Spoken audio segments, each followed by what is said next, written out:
하루 한 페이지 마음챙김. 1년 동안 인생을 변화시키는 긍정의 힘. 오늘 소개할 책은 주디스 올로프 박사가 쓴 하루 한 페이지 마음챙김입니다. 이 책은 갤리온에서 출간되었으며 365일 동안 매일 한 페이지씩 읽으면서 자신의 마음을 다스리고 긍정적인 삶을 사는 데 도움을 주는 가이드북입니다. 현대 사회에서 사람들은 스트레스와 불안, 걱정에 시달리고 있으며 이러한 문제를 해결하기 위한 심리적 도구가 필요합니다. 주디스 올로프 박사는 정신과 의사로서의 경험을 바탕으로 마음챙김과 긍정적 사고를 통해 어떻게 하루하루를 행복하고 의미 있게 보낼 수 있는지를 이 책에서 설명하고 있습니다. 자기 연민의 중요성. 자기 연민 셀프 마이너스 컴패션은 자신에게 친절하고 관대하게 대하는 마음가짐입니다.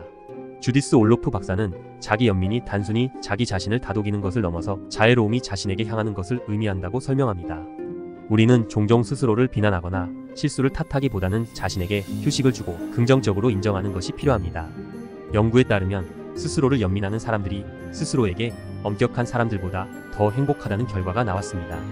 이는 자신이 열심히 노력했음을 인정하고 실수했더라도 최선을 다했다고 스스로를 격려하는 것이 내면의 평화를 가져오고 자존감을 높이는 데 도움이 된다는 것을 의미합니다. 자기 연민은 연습을 통해 배울 수 있는 것입니다. 예를 들어 자신이 컴퓨터 작업에 너무 몰두하거나 친구에게 짜증을 내는 상황에서 스스로를 칭찬하거나 이해해주는 것이 필요합니다. 매일 한 번씩 자신을 친절하게 대하고 자신이 최선을 다하고 있다는 것을 인식하는 연습을 해보는 것이 좋습니다. 이런 자기 연민의 태도는 자신을 더 사랑하고 긍정적인 삶을 사는 데 중요한 역할을 합니다. 긍정적인 혼잣말의 힘. 긍정적인 혼잣말은 마음의 상태를 변화시키는 데 효과적입니다. 긍정적인 태도는 엔돌핀과 같은 행복 호르몬을 생성하여 기분을 좋게 만듭니다. 반면 부정적인 태도는 스트레스 호르몬을 증가시켜 행복감을 감소시킵니다. 우리가 두렵거나 우울하거나 부정적인 생각에 사로잡힐 때 긍정적인 혼잣말을 통해 이러한 부정적인 감정을 다스릴 수 있습니다. 예를 들어 너무 많은 사람과의 교류로 지친 경우 자신을 자책하기보다는 혼자 시간을 가지는 것도 괜찮아라고 스스로에게 말하는 것이 도움이 됩니다. 또 다른 예로 할 일을 제쳐두고 영화를 봤다면 스스로를 비난하기보다는 재미있는 영화를 봤으니 잘했네라고 긍정적으로 생각하는 것입니다. 이러한 긍정적인 혼잣말은 우리의 태도를 변화시키고 두려움이나 부정성에 초점을 맞추는 성향을 긍정적으로 바꿀 수 있습니다. 지나간 과거와의 화해. 과거의 경험이 현재의 나를 지배하게 만들 수도 있지만 과거에 얽매이지 않고 현재에 집중하는 것이 중요합니다. 예를 들어 어린 시절의 트라우마나 어려운 관계가 자존감에 상처를 주었을 수 있지만 이러한 과거의 상처에 매여 있는 것보다 현재의 삶을 새롭게 시작하는 것이 필요합니다. 과거의 상처를 치유하고 긍정적인 사람들과 상황을 찾아야 합니다. 우리는 과거에 겪었던 고통과 상처를 넘어 지금 현재에 집중하고 자신을 지지하는 삶을 창조하는 것이 가능합니다. 내면의 열정을 찾다. 내면의 열정을 발견하는 것은 인생의 중요한 목표 중 하나입니다. 주디스 올로프 박사는 내면 깊은 곳에서 나를 움직이는 열정을 찾아야 한다고 강조합니다. 이는 부모님의 기대나 사회의 목소리보다는 자신의 진정한 열정을 발견하는 것을 의미합니다. 자신이 정말로 원하는 것이 무엇인지, 무엇이 나를 움직이게 하는지를 찾는 것이 중요합니다. 열정이 있다면 인생의 기복을 즐길 수 있으며 목표를 성취하고 꿈을 이룰 수 있습니다. 열정은 우리가 삶에서 의미 있는 성취를 이루는 데 도움을 줍니다. 우리는 삶에서 기복이 있더라도 자신의 열정을 통해 긍정적으로 변화를 이끌어낼 수 있습니다. 열정이 있는 삶은 더 큰 만족과 성취를 가져다 줄 것입니다. 인생의 잡동사니 청소하기. 무질서한 환경은 스트레스를 가중시키고 집중력을 떨어뜨릴 수 있습니다. 주디스 올로프 박사는 책상이나 주변 환경을 깔끔하게 정리하는 것이 생각을 명확하게 하는데 도움이 된다고 말합니다. 예를 들어 겨울철이 지나면 봄맞이 대청소를 통해 집을 새롭게 단장하고 불필요한 물건들을 정리하는 것이 좋습니다. 깨끗한 환경은 마음의 부담을 덜어주고 더 나아가 인생의 잡동사니를 정리할 수 있는 힘을 줍니다. 꿈을 기록하기.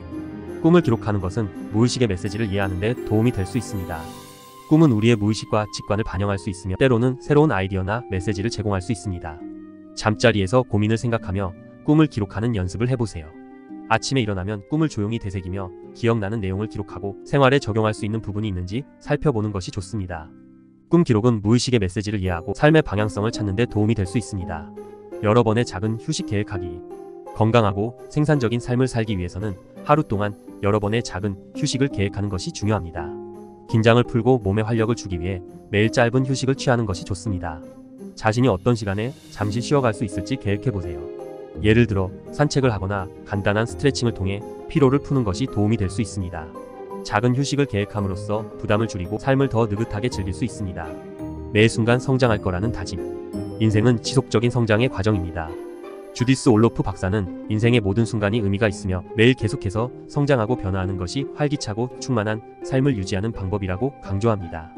변화에 저항하지 않고 긍정적으로 받아들이며 성장하는 것이 중요합니다. 인생의 우여곡절을 기꺼이 받아들이고 매 순간 성장을 위해 노력하는 자세가 필요합니다. 스트레스 돌려보내기.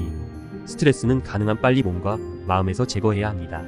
다른 사람의 부정적인 감정이나 스트레스를 떠안지 말고 호흡을 통해 그것들을 돌려보내는 것이 필요합니다. 주디스 올로프 박사는 속으로 보낸 사람에게 돌아가라라고 반복하며 스트레스를 제거하는 방법을 제시합니다.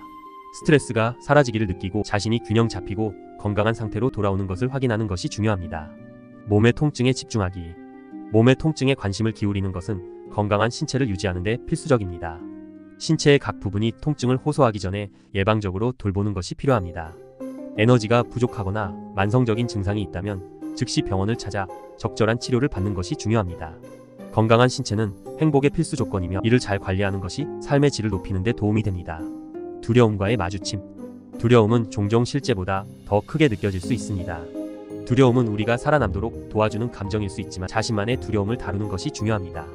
주디스 올로프 박사는 자신의 두려움을 적어보고 그것을 놓아주기로 결심하는 방법을 제시합니다. 두려움을 받아들이고 그것을 넘어서기 위한 노력을 기울이는 것이 감정적으로 강해지는 방법입니다. 변화의 수용. 변화는 삶의 자연스러운 부분이며 모든 것은 변합니다. 주디스 올로프 박사는 변화를 받아들이는 것이 중요하다고 강조합니다. 변하지 않는 것은 없으며 이러한 변화를 받아들일 때 모든 것이 괜찮아질 것이라는 메시지를 전달합니다. 변화를 두려워하지 않고 자신감을 가지고 나아가는 것이 중요합니다. 변화를 통해 새로운 기회를 발견하고 삶을 더 풍요롭게 만드는 것이 가능합니다. 결론. 하루 한 페이지 마음챙김은 매일 한 페이지씩 읽으면서 마음의 평화를 찾고 긍정적인 삶을 살 수 있는 방법을 제시하는 책입니다. 주디스 올로프 박사는 자신의 심리적 경험과 연구를 바탕으로 자기 연민, 긍정적인 혼잣말, 과거의 상처 치유, 내면의 열정 발견, 환경 정리, 꿈 기록, 작은 휴식, 성장을 위한 다짐, 스트레스 제거, 몸의 통증 관리, 두려움 극복, 변화의 수용 등을 통해 행복하고 풍요로운 삶을 살아가는 방법을 제시합니다. 이 책을 통해 매일 조금씩 자기 자신을 사랑하고 긍정적인 태도를 유지하며 인생의 변화를 받아들이는 연습을 통해 행복한 삶을 만들어 가길 바랍니다.